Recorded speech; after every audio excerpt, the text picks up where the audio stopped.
Bonjour à tous et à toutes, alors aujourd'hui c'est une vidéo un peu spéciale parce que c'est un prototype, donc je ne sais pas si ça va réussir, si ça va marcher. Donc je vais faire un peu cette vidéo au fil de mon avancement. Donc ce que j'essaye de faire aujourd'hui c'est un nid creusable donc pour des Crématogaster scularis. Hop, je vais essayer de vous montrer un peu plus en détail. Et donc voilà la colonie, donc il y a à peu près 600-700 individus. Elle m'a été donnée par Punky, et tout le nom de la chaîne je m'en souviens plus, mais c'est Punky en tout cas. Donc là elles sont dans un nid en plexiglas, donc assez basique on va dire. Et moi mon idée, c'est, vu qu'elle creuse dans le bois, dans la nature, mon idée c'est de faire un nid en liège.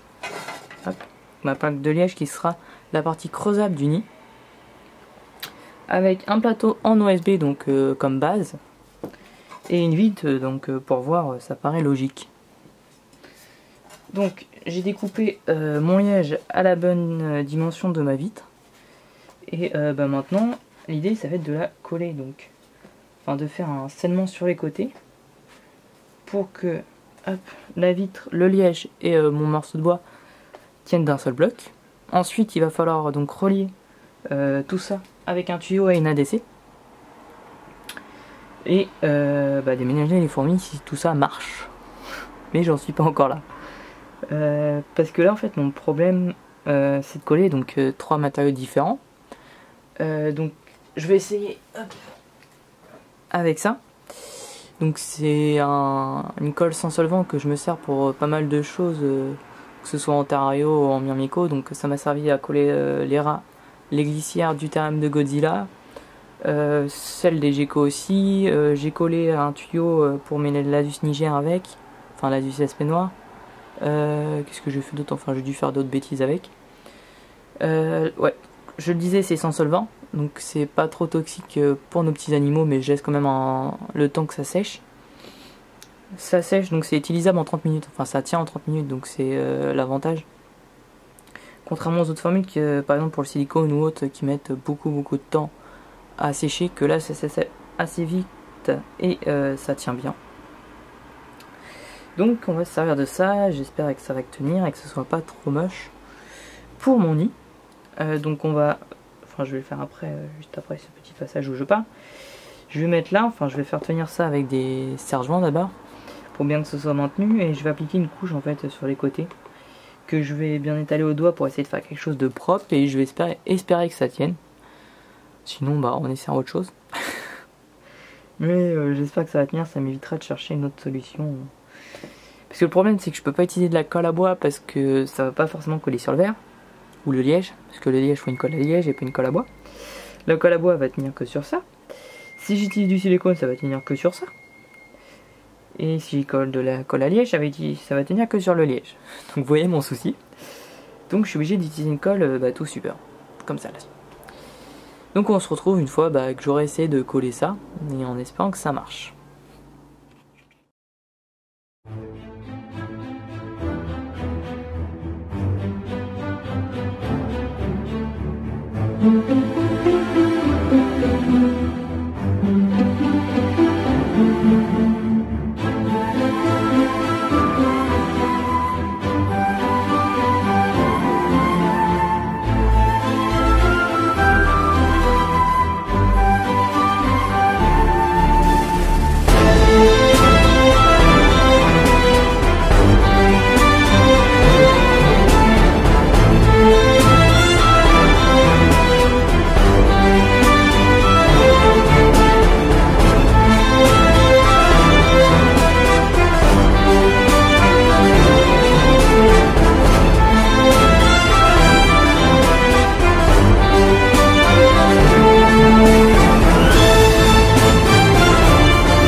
work it harder, make it better, do it faster, makes us stronger, more than ever, hour after hour, work is... On se retrouve donc après toutes ces étapes de fabrication de mon prototype. Comme vous avez pu le voir dans les dernières vidéos et photos, j'ai déménagé la colonie avant de peindre le nid. Donc là la colonie est encore, enfin pour la plupart, dans le tuyau de liaison. Elles ont un petit peu commencé à creuser. Je vais essayer de zoomer. Voilà. Elles ont commencé un petit peu à creuser, mais se sont pas encore vraiment mis, ou elles mettent du temps à creuser, je sais pas. Mais on peut voir qu'elles ont un peu avancé à ce niveau-là, parce que je crois que j'avais coupé qu'à là, jusque là. Donc elles ont vraiment creusé toute cette partie-là. Le nid, donc il a un beau rendu, je trouve, avec la peinture noire. Donc c'est de la peinture mate. Je vais vous sortir le pot. Hop. Comme ça, je vais vous montrer directement. Hop. Donc, c'est de la peinture multi-support, ils appellent ça. Donc c'est de la peinture acrylique, si je me trompe pas. Hop. Donc c'est sec au toucher en 30 minutes et il suffit d'une couche pour que ça couvre bien. Donc là, vous pouvez voir ce que ça donne. Donc l'effet mat est vraiment pas mal. J'aime plutôt bien. Hop. Une vue générale. Donc, je pense qu'on peut dire que ce petit prototype est assez réussi pour l'instant. On verra dans le temps s'il tient vraiment la colonie en place. Et j'essaierai de vous donner des nouvelles dans d'autres vidéos pour vous montrer un petit peu l'avancement du creusage. Parce que là c'est encore assez... Enfin, on voit pas trop ce qu'elles ont fait. Et on voit pas trop non plus la colonie. Parce que déjà il y en a pas mal dans la DC. Enfin ça il y en a tout le temps. Mais surtout, voilà, comme je le disais tout à l'heure, la plupart de la colonie est dans le tuyau. Donc il y a aussi un petit tapis chauffant donc, pour que ce soit chauffé, pour qu'elle creuse plus vite. Et donc là j'ai vidé le contenu de l'ancienne ADC dans une petite boîte, reliée pour que tout le monde puisse être ensemble. Enfin voilà. J'espère donc que cette petite vidéo de fabrication du prototype vous aura plu. Je vous ferai une vidéo plus détaillée sur le nid et tout. Mais là c'est vraiment juste pour vous montrer donc la construction de ce prototype qui j'espère va être viable dans le temps. Et pour vous donner un petit peu des idées de nid creusable qu'on peut faire très simplement. Un peu à la manière donc, de l'ancien avec les Camponotus que je vous redonnerai des nouvelles aussi. On peut faire plein de nids creusables assez simplement et pour ceux qui ont un problème avec la visibilité de l'ancien, dans celui-là vous pouvez voir absolument les fourmis. Donc là on voit pas très bien parce qu'elles n'ont pas encore vraiment creusé, mais j'arrive à voir le couvain, je vois les ouvrir, donc il n'y a pas trop de problème de visibilité dans ce type de nid là. Donc ça pourra convenir à d'autres personnes. Enfin là, cette version là avec du liège convient qu'à cette espèce là, mais on pourra mettre de la mousse oasis ou je sais pas ce qu'on pourra mettre pour que ce soit creusable, une autre matière à part de la mousse oasis. Enfin ça doit être même une matière autre que la mousse oasis si on n'aime pas trop la couleur, parce que ça fait vert comme ça. Ou je crois qu'il y en a de la bleue aussi ou de la jaune. Enfin voilà, on doit pouvoir trouver des matières ou même mettre de la terre sur 5 mm pour certaines espèces, ça doit suffire pour les voir et que ce soit un nid creusable en même temps. Donc on peut faire des choses vraiment sympas et sans trop de moyens et assez simplement. Parce que là ça m'a juste coûté, donc ça c'est un bout de bois qui me restait d'un terra. Le liège c'est pareil, c'est des chutes. Ça la colle c'est ce qui me restait quand j'ai collé les glissières.